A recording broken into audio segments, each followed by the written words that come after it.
Hello and welcome to Talk of the Trinity. What a week it has been. Talk of the Trinity has had all the guests. On the start of this week, I think it was Monday we recorded, Tuesday we put out, we spoke to Aston Villa legend, League Cup winner, Sean Teal. Yes, the very one. Go back and listen and watch. It's brilliant. And I tell you, it's not just, oh yes, I love playing for Villa, and oh, it's a big club, all that kind of, marketing dribble that you get from the official players when they're doing their club interviews for the official podcast. He opens up about Ron Atkinson accusing him of being a liar, and the fallout, and all that. I mean, the guy's just so honest, and it was wonderful. So get listening to that. Then, if that wasn't enough for you in a week, Will had a chat to Joe from the Albion Obsessed podcast, Joe Sayers, going through basically England in the World Cup and what the squad would be and any Villa players who'd make it in there. No surprises for guessing who we think is a dead on in that team, but I won't spoil it. Go back and have a listen. And now, to bring the week to an end, I'm joined with Mr. Trinity himself, the best guest of all, Will Farris. Hello, Will. I'm always on it. You can't get rid of me. I'm not going to say a bad smell because that's not a nice thing to be like, is it? But yeah, do you know what? We've had a busy week of recording. We have, but it's been enjoyable. Well, you have. You had a long chat with Joe. I was doing other things, but I really enjoyed that interview with Sean Teal. And I mean, it's great. It didn't feel like work. It was a bank holiday over here, and it was just a lovely thing to do, to sit and have a chat, and it was like you're in the pub, I mean, that's what I loved about it. The thing I loved about it is when I hit that record button, you were just telling Sean Teal about how you'd had the day off and childcare, and it isn't on the episode, but go back and listen to it because it's got to be one of my favourite episodes. That and speaking to Luis Miguel Echegaray as well. Perfect. Yeah. Sean Teal opened it up with, been out on the piss then all day, every day. We were all there like recording. Sean Teal's obviously stopped dead in his tracks as though Ian Wright's running in behind and, got the better of him. But yeah. Very enjoyable, great interview. It's funny he referenced it. I didn't want to say it. So my first time in Villa Park, so when you're a kid in Ireland, you're only like 10, you're not heading over, so you're dependent on your family to bring you over. And now, as I've mentioned before, I had family in Hereford, so every time we visited them, we'd get, the train hour and a bit to Birmingham. But my first game was a 4-0 defeat to Arsenal, where John Hartson scored twice, and Ian Wright scored twice. And even though it was in the Brian Little, Sean Teal played in that, and he ran amok around them, but also McGrath a little bit. I think the legs were on beginning to start to struggle when it had up against real high end opposition. So I didn't really want to mention it, but he kind of referenced it as well, with Ian Wright being so good. But I loved his honesty, loved it. It was just great, really refreshing. I remember that game. I remember I used to get. I can't get my granddad into trouble now because he's a hot ender in the sky, Trinity Roader in the sky. But he used to get me in for free for about 2 seasons because he used to sell the Villa lottery tickets. So when you'd be in the Trinity Road or in other parts of the ground, you'd hear lottery. And that was normally me then going, lottery, as loud as I could. And also standing by an entrance where I'd see all the players arrive.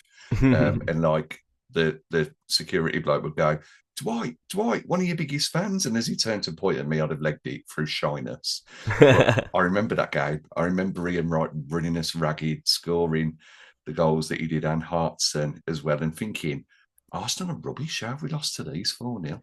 Yeah, and I think it was probably the point where Brian Little realised, I got to do something about this. Because now, in fairness, Sean Teal explained he had a double hernia. Was carrying with that. So, yeah. And interesting that he said, I don't want to ruin it, but he said we were going to sign Chris Coleman. Didn't happen, but of course we signed Gareth Southgate. Now, I believe Gareth Southgate was signed to be a midfielder, because he was a midfielder for Palace.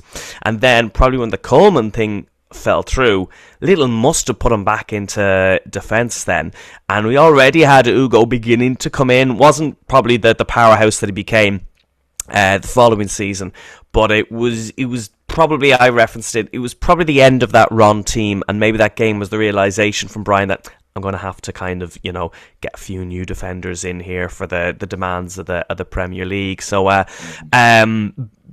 I mean, we won 2 League Cups in the 90s when it mattered a lot more than it did now. It was really on a par with the FA Cup in terms of being an achievement. And, Teal, without him and his heroics against Tranmere, we wouldn't have got that. So always great to acknowledge the good times as well, because there are good times in Villa's history, and hopefully there's good times to come, which is a very nice segue that I spent all of 20 seconds thinking about to this weekend, because we are doing well. If we look at the Premier League, we are third. Now, if we're looking specifically at the Premier League, we've lost 2 in the last 3, and we've lost 2 home games. So even though it doesn't feel like that, because in between the 2 defeats, we beat Newcastle away, we beat Fenerbahce away, we beat Salzburg at home, but the sides behind us are now beginning to close that gap. Man United seemingly have found form. Not sure about Chelsea yet, coming back from 2-0 down against Fulham. Great, but we shouldn't have gone 2-0 down in the first place. But getting top 4, top 5, we just have to make sure we get back into winning ways, I think, and that starts this weekend at the Vitality. I think I should have checked that up. Is where Bournemouth play. You're nodding. Phew. A place where we've been okay. We won last season. Ollie Watkins leading the charge, getting us goal. Hopefully he's going to be back, because he probably was a big loss against Brentford. Yeah, definitely. I mean, when you haven't got another striker to bring on, it's always going to be a loss, isn't it? And we've talked about how Watkins and Tammy might play up front together. Maybe Watkins will move back out onto the left and join Tammy and go into that 4-2-2-2-2 in the end. But it looks as though Watkins will be back. It appears as though Onana will be back as well. And there's rumours that we might also see Alisson in the squad too, which it's all intriguing. And if we've got those players back, then it gives us a stronger chance of winning. I think Onana's the key one, isn't he, more than anybody else? Okay, let's go into. I was going because on my list at Watkins, Onana with a bit of an underlined emoji there. Basically, there's a few things going on with Onana. Obviously, we signed him for 50 million. Mm-hmm. Better this season. Constantly injured, I'm sorry. And then not playing at the weekend because of muscle fatigue. I just wonder, because I have a friend who supports Everton, and he said to me when we signed him, if he's not feeling right, he won't play. Now, I don't know the ins and outs. No one knows the ins and outs of what happened last week. But for him not to even feature when we've got a bit of a crisis going on with John McGinn and Tielemans and Kamara all out injured. Okay, Onana's just back, but it was a strange one. And then, I don't know if you saw these comments that were shared, that he one day hopes to play for a bigger club, constantly challenging for the league. And okay, because of the rules put upon us by away from the Premier League, we're not at that stage. We're not challenging for the league every year. We're not Man City, basically. But it doesn't read well when you see those comments. So, what do you think? There's a lot to like about, but there's also a lot to be slightly critical of his time at Villa. What do you think, Will? I've got splinters in my arse, if I'm being completely honest with you, with this one, because he's shown his worth to us when he's in the team. He's undoubtedly this season been a valuable member of the squad, and alongside Kamara, they've become the linchpins of the centre midfield with Tielemans just in front. But we could have done with him last week against Bournemouth, even for 20 minutes, because you can mix your attacking approach up. He is injured far too much. If we can do a deal and we can get 70 million for him, 80 million for him, which I know is a lot of money, but when the Saudi clubs come calling, you can generally name your price. Can't Oh, he be a doesn't want to play for them, Will. He wants to play for... Well, maybe he wants to challenge for the Saudi League, but I think he means, I want to go to Man City. That's what I would read into that. I I wouldn't think that Man City would be after him at the moment with the likes of Rodri, who plays in a similar position. And Real Madrid and Barcelona, they're probably covered as well at the moment. I mean, Well, when Emery goes to Real, he'll probably bring Onana with him. I mean, that's a joke. Sorry, that's a joke. Carry on, Will.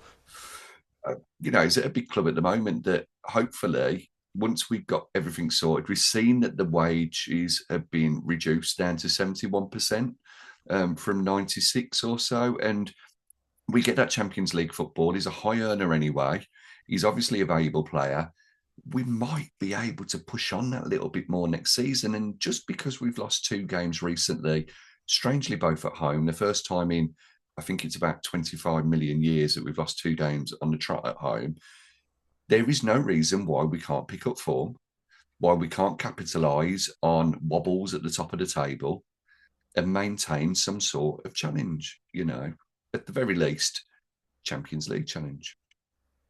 Yeah, okay. My opinion on Onana is that, look, he's great with the fans and going up and doing this every time we win. It is great to see. It is disheartening when you see those comments come through because you kind of think that, well, he's not in for the long term. He doesn't want to succeed at Villa, And I don't know. I mean, I think I was thinking more if we can get 50 million for him because it'll still be a profit because with all this amortization, he'll be at 2 years in. How long did he sign for? But you do the maths and they devalued by the amount of years he's there. So his value is less to us and for the books is less than 50 million at the moment. So if we got a 50 million again or maybe a 55 million, we would be in profit and we'd have that money to come in. And just because he's been in and out of the side, and if you want to sustain, well, okay, I'll call it a title charge because this is the lesson this season. We were in a title battle. We're falling out of it now because of the injuries, and every team has injuries. But because we're a little bit limited in what we can spend, we don't have that strength in depth. We have players there, but we don't have the likes for likes.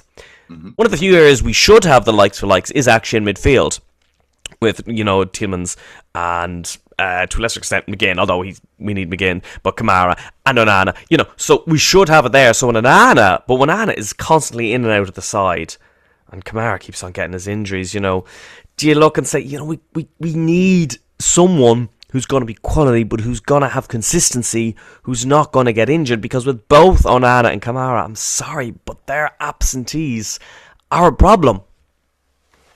I mean, they are a problem massively, and you make valid points there. If you can get more money for him, then he's probably worth considering selling him, depending on how vital he is to the Emery system and who we can bring in to replace him. That is a like for like with that high potential ceiling and stays fit. The other thing I would ask, though, on the back of all of this, with the comments being released when they have been, is have they been deliberately released to ruffle the Villa, give them a bit of a wobble, because media darlings Manchester United and Chelsea are starting to see that upturn of form.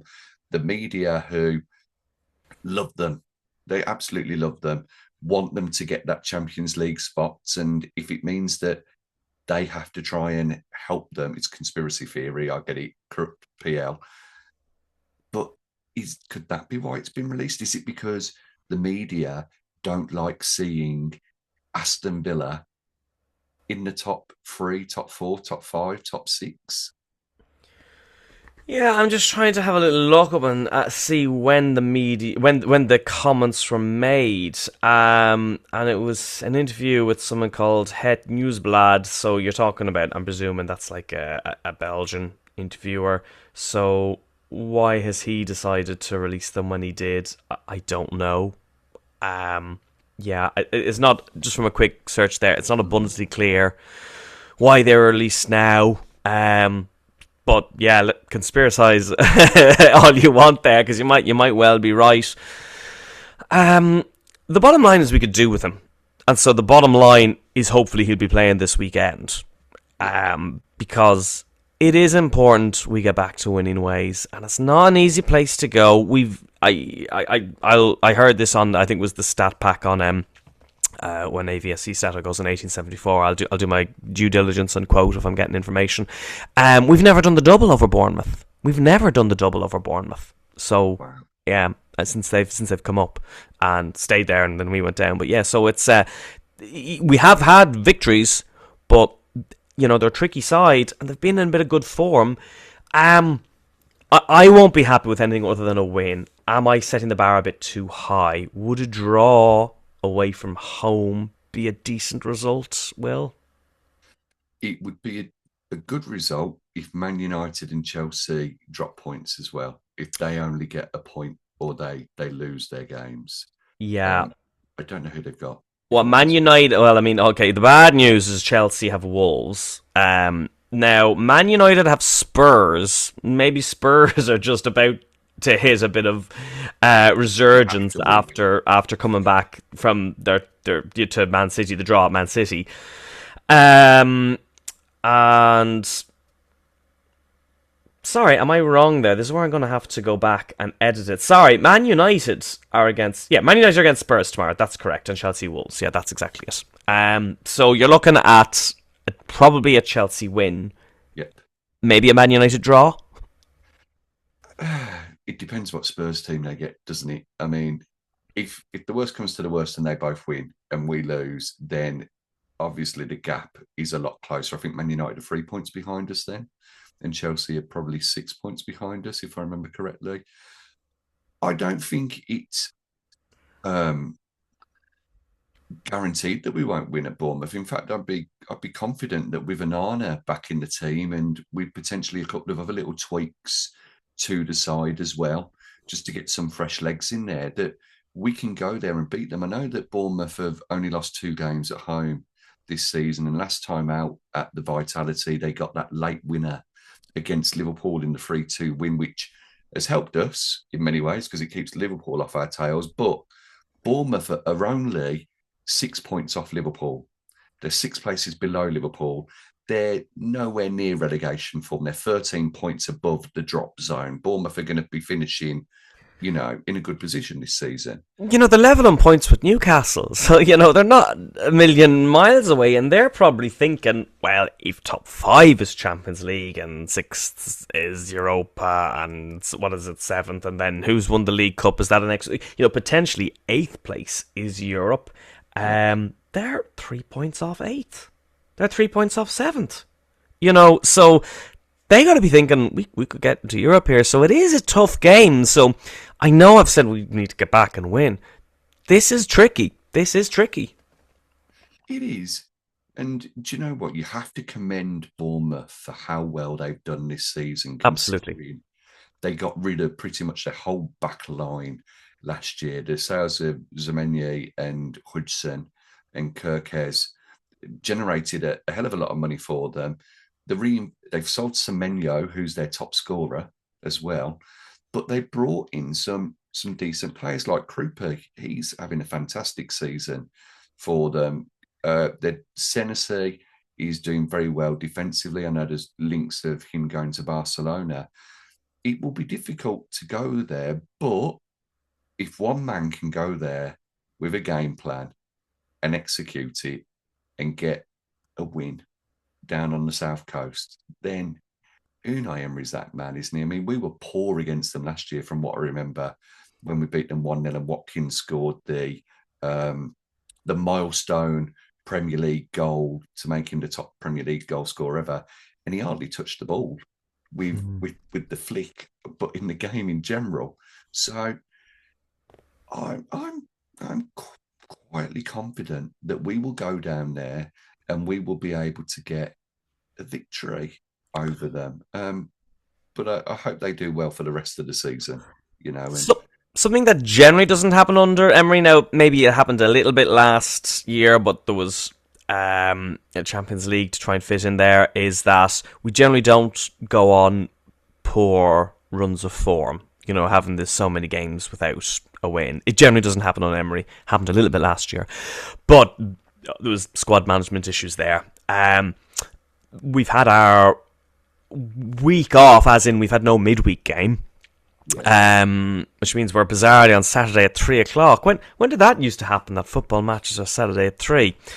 But my point is that we're good at bouncing back. We do tend to put it right after we've got it wrong, and so maybe we'll see that a little bit of the wounded animal from the poor results against Brentford. And defeats are bad, but a defeat followed by a win is better than 2 draws. I know that sounds stupid, but in terms of the points in the bag, let's say we had struggled and laboured to a point against Brentford, and then we go to a tricky away game on Saturday, and it's another draw, and you're thinking, they're decent results. We'll keep them taking up. We need wins, and it was that long run of wins that got us to where we are. So if we go out and win tomorrow, we can kind of feel less sorry for ourselves with the whole Tammy Abraham goal being ruled out if we get the points on the board and we're in a decent position after tomorrow, which is why I really, really want us to win. I really do, rather than just getting a draw. I know I'm labouring and making the same point again and again. Who do you think is going to be the key man for us? We've mentioned a few, but who's going to be our game match winner? I mean, you you can easily say Tammy Abraham, Dougie Louise, Amadou, Onana as well in there. But one player who I think could be key for us, and whether he starts or not, and I get a feeling that he might do. And last time, well, not last time out, but the previous time against Bournemouth, he set up an absolutely beautiful late Ollie Watkins header. I think Leon Bailey could be a key man this time out. He hasn't played much for the Villa this season. When he's come in, he's looked confident. He's even said in his own interviews that last season I wasn't good enough. The season before is the Leon Bailey that I want to be.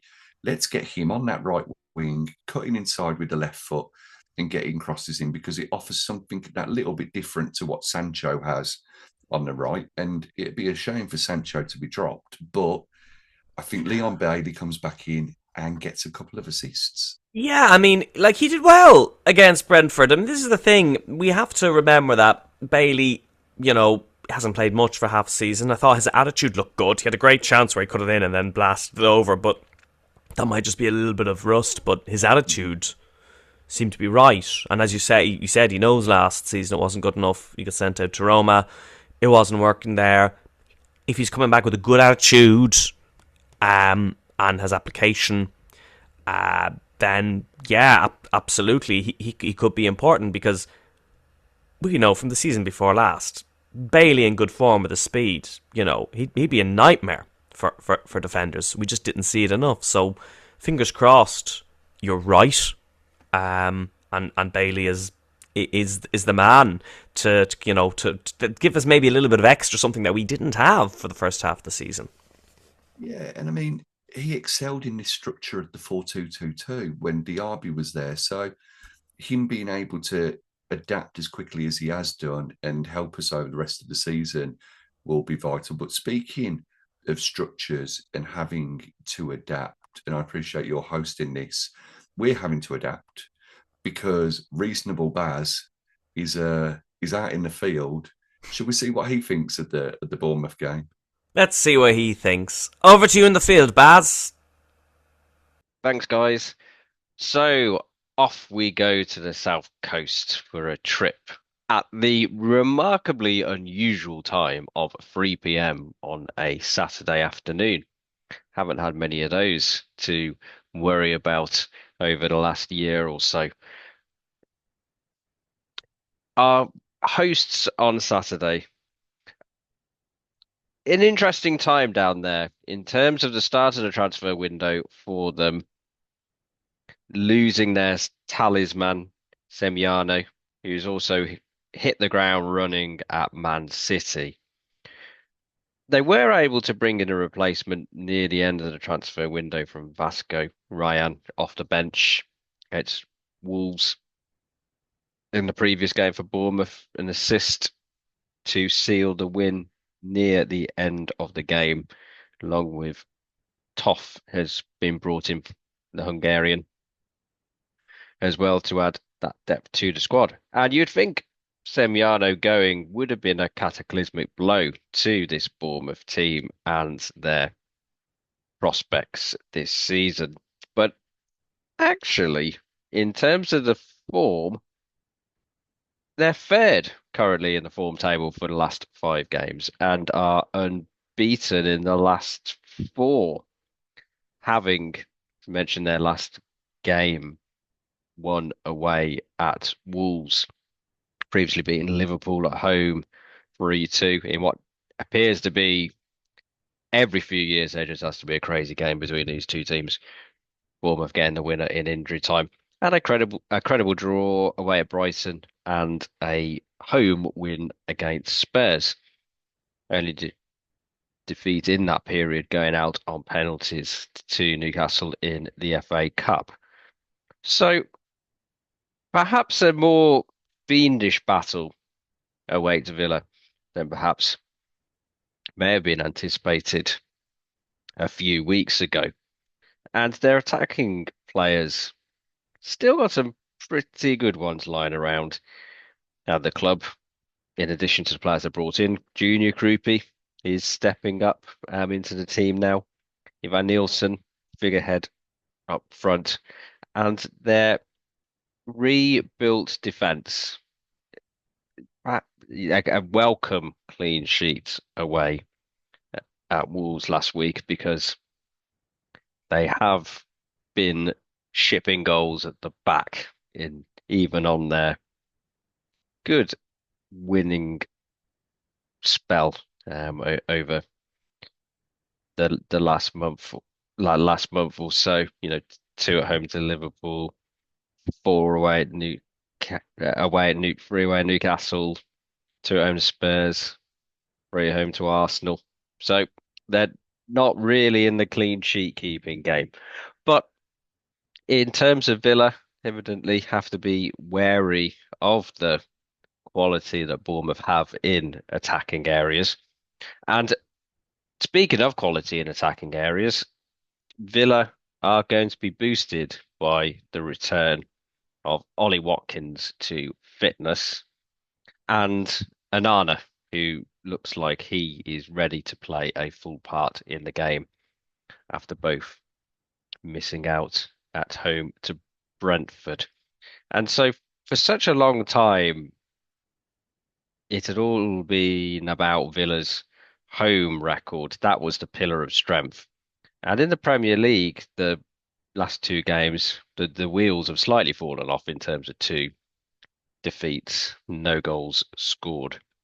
And so Villa may be quite glad to play away just to try and relieve some of the pressure, because in terms of their away record in the Premier League over the last few games, I'm sure you'll be able to recall the results. Away at Newcastle, win. In the cup at Spurs, win. Palace was a draw away, which you could have said was similar to Bournemouth in terms of losing. They were losing their players. They were suffering from injuries. But as you mentioned, Bournemouth in a slightly better run of form. There was that defeat away at Arsenal, but before that, wins away at Chelsea, wins away at West Ham and Brighton and Leeds. So Villa in the away form table currently sit second as of time of recording with 21 points. So they do love a jolly jaunt out of Bodymoor Heath and Villa Park. And so with those players, a couple of players available to Emre on Saturday, Barkley's getting closer to fitness. How is that going to affect the lineup? And I suppose the interesting, most obvious question is going to be, do we play Abraham and Watkins up front together, or does what one sit on the bench, or do we play Watkins on the left? Reminiscent of those Dannying days, which Mr. Trinity loves so much. So there's a number of different options. I suspect for an away game, we might stick with the one up front, and whether that means Abraham will start. I mean, he had an okay game against Brentford. That goal that was disallowed, if that would have gone the other way, then would we have seen Abraham on two or three? He had a few chances.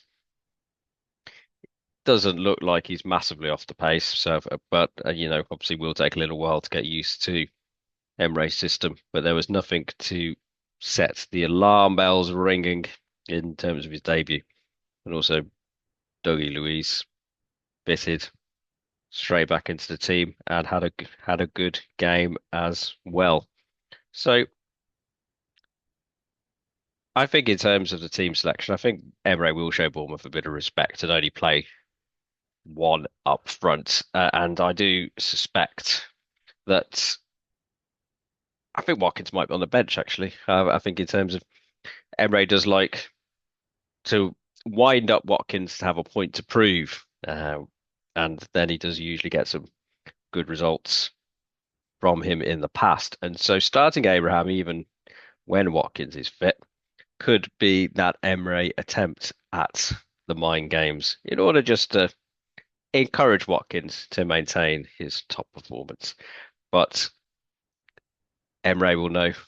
They will wait and see. And I think in terms of, the defense realistically picks itself. I suspect to be the same back five as it was against Brentford, and I would suspect Onana would come in for Bogard alongside Dougie Luiz.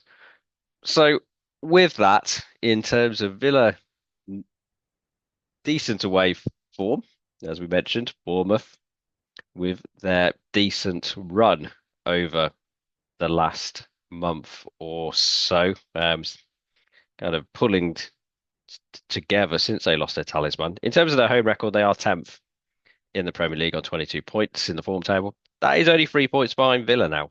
So very close in terms of that. So it's showing how tightly packed the teams are there. So in terms of my prediction for the game, Villa in terms of, there's plenty of games. They're coming thick and fast. Brighton at home on Wednesday, then Newcastle in the cup, then Leeds, Wolves. So I think in terms of, I've been burnt slightly going for home wins when defeats have happened, and I've also been burnt going for away defeats when there have been wins. So I'm going to try and consolidate that wide variety of picks and sit squarely on the fence and say, I think this one is going to be a draw. I think this is going to be 1-1, and hopefully the home comforts will return for those 3 home games in a row, and Villa can consolidate the place in the top 5 moving forwards. But evidently, we will be with you every step of the way for those games. But who'll be with you right now is Will and Dave when I pass you back to them right now. Well, thanks, Baz. Out in the field. Weather's not quite as bad as it is here in Ireland. We've got weather warnings, and our one rail line is not working, and the whole city's coming to a standstill. But anyway, half expect Baz to be stood in a field with an umbrella upside down, then going, Villa win. Yeah, reasonable Baz. I think we have to call him now. His predictions have been pretty on point, actually. So yeah. So check Baz for the lottery numbers this weekend. One other thing I'm going to touch on. Let's touch on the 2 other newbies, Douglas Luiz, Tammy Abraham. They're both on their returns to Villa. We lost against Brentford, but specifically on those guys, how do you think it did? How do you think they're going to see us over the line in the remainder of the season? I think that Tammy Abraham will help us massively because he wants to get into the England squad. He's taken a wage cut that has resulted in him losing out on millions. If you read The Athletic, and they quoted about that deal and how long it took to get over the line. He's a natural scorer, and he showed with the goal that got disallowed against Brentford that right place, right time, right movement on the half turn, ready to pounce. He's one of the men that, if he's confident, he'll score goals, and hopefully it raises Ollie's game as well. I know that there's talk that Ollie's at his best when Unai puts his arm around him and says, "You're my number one, Ollie." But every now and again, you need a bit of tough love, and you need to plan for the future too.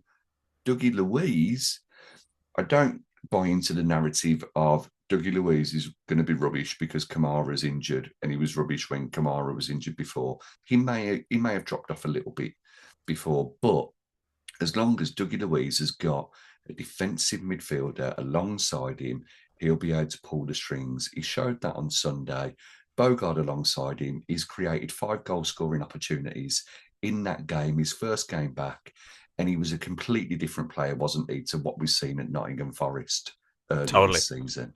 Yeah, I mean, and the thing is, the 3 players, I mean, they need to reintegrate themselves into the team. I mean, Tammy, he's never worked with Emery before, so he'll take a bit of time to bed in.